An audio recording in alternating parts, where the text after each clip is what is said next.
Heboh, Hotman Paris kembali posting video akting Meriam Bellina. Warganet ramai berkomentar.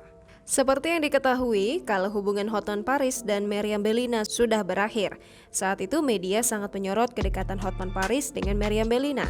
Hubungan tersebut sempat dirajut selama 6 tahun namun kandas di tengah jalan. Publik juga sangat ingat saat Hotman Paris memposting foto Meriam Bellina.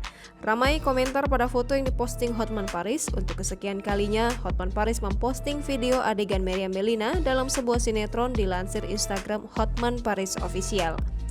Caption dari Hotman Paris pun diberikan atas video akting dari Meriam Bellina. Akting tersebut memperlihatkan kalau Meriam Bellina tengah melakukan akting peran antagonis. Publik pun bereaksi atas postingan Hotman Paris yang mengunggah video Meriam Bellina tengah berakting antagonis. Ada yang menyebut jika Hotman Paris belum bisa move on.